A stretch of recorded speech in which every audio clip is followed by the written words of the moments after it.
Allister, unlike the DUP and UUP, you are giving a straight answer to the question. You're saying that unionism should not designate if Sinn Féin were to be in the First Minister role. How is that any type of democracy?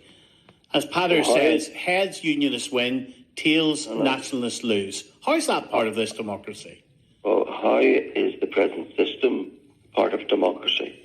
Fundamental tenet of democracy is that the people have the right at elections to vote a party out of government, to change their government.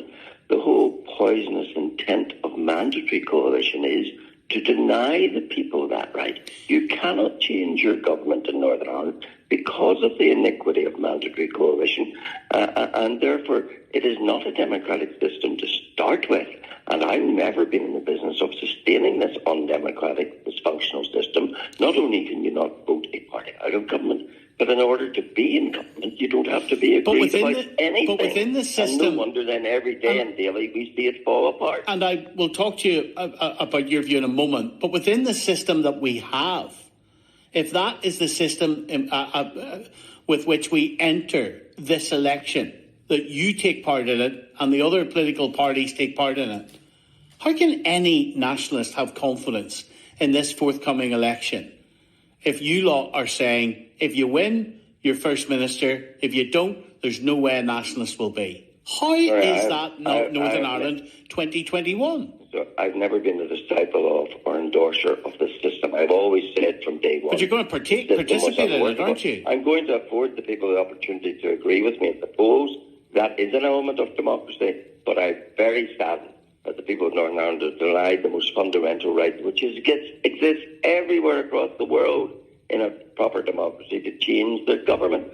So let's come to this question of Sinn Féin. I do not accept the bona fides of Sinn Féin, that they're in government to make Northern Ireland work. I do not believe that that is their purpose and intent. Therefore, I'm not in the business of facilitating them to use their position in government to ensure that Northern Ireland doesn't work and to advance their all-Ireland agenda. Let's be clear. You can't say that you're in business of making Northern Ireland work.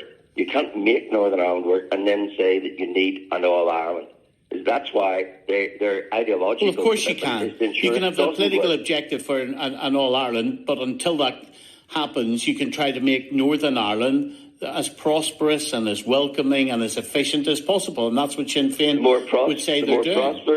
The more prosperous, the more efficient, the more successful you make Northern Ireland, the less the case for any constitutional change.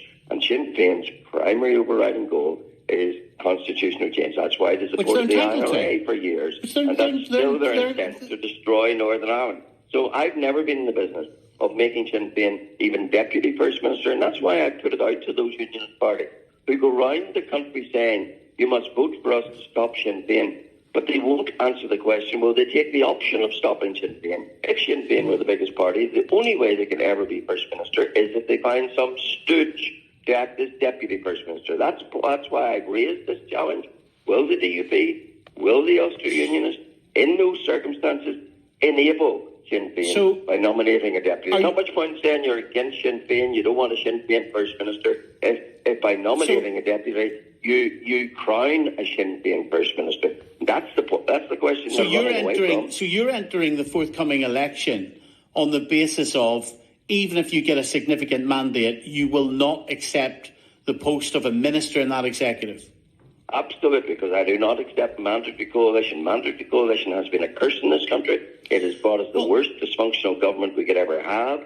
Because I have to go back to the point, how can you be in government unless you're agreed on the fundamentals? So if you don't have a mandatory coalition, you don't have to agree about anything. If you don't have a mandatory coalition, Jim, then you leave out the possibility of the prospect that Sinn Féin could be the biggest party running the whole thing. Well, they'll never be the biggest party with a 50+1, so they're never going to be running the whole thing. But the alternative to mandatory coalition, well, there are two alternatives. If you can't get stable, workable government, then governance as a part of the United Kingdom, which we're supposed to be. And frankly, to me, British rule is far preferable to Sinn Féin rule. So I would clearly opt, if that was the choice. The other option is to see, can there be put together a sustainable voluntary coalition where the people can change the government, where they can have an opposition. We don't even have an opposition in this country. And then you're talking to me about democracy. Patrick Tabine.